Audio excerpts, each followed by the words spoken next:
It's so simple that he loves you and he calls you friend, and the devil's going to make you think it's complex and it's difficult and it's hard and only scholars can understand it. And he's a liar.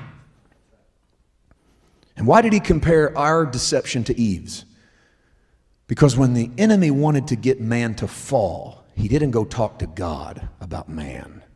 He went and talked to man about God. So in the garden, the conversation, this is so key. Watch out for religion, because the conversation in the garden was religion. The serpent slithers up to Eve and he says, why don't you eat from that tree? And Eve makes a mistake in having a conversation with a liar. Don't ever talk to a liar. That's good advice in life. And Eve carries on a conversation with a liar. Once you start that, you're in trouble. And she says, because we're not supposed to eat it or touch it. If we do, we shall surely die. And the snake says, you won't surely die. Let me tell you what will happen. The minute you eat it, God has been holding information back from you. If you eat it, you'll be more like God than you are right now. Have you ever thought about this? Eve does not eat from the tree of the knowledge of good and evil because she's rebellious. She eats from it because she wants to be more like God. She's a good churchgoer. I'll do whatever it takes to be in God's favor. And the moment she eats it, the liar slithers away. Because all that really happens is she opens her eyes to her own nakedness, which God kept her blinded to, so that he could really open her eyes to it through the tree of life, so that she would know his life.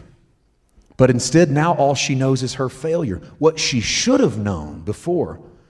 Adam should have been talking to her, because Adam had a personal relationship with the Father. He met Daddy every day and walked and talked with him, and he stood there with his mouth shut while Eve is lied to by the serpent. And he should have looked at her and said, honey, you have a disadvantage. All you've ever seen is you and me, but I was made in the likeness and the image of Daddy.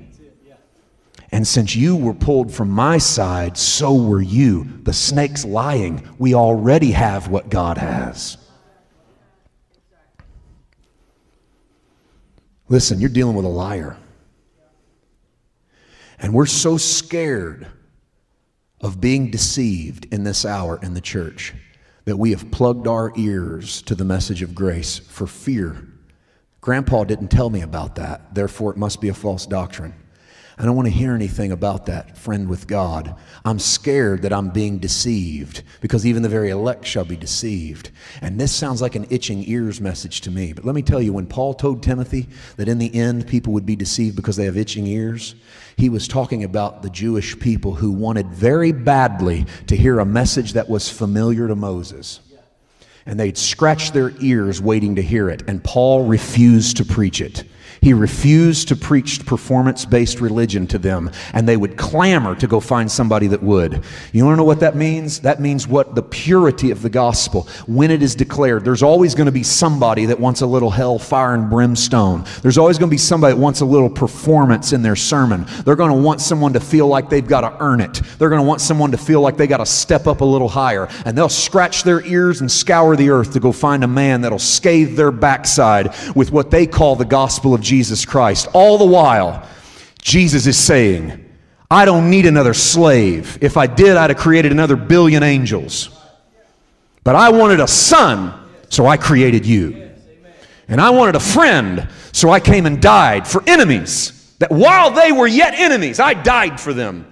So that they would know greater love has no man than this, than that he would die for me. And if he loves me that much, he must really think I'm his friend. And I say to you tonight, he loves you that much, he must really think you're his friend. Aren't you glad he thinks you're his friend? Give God some praise tonight.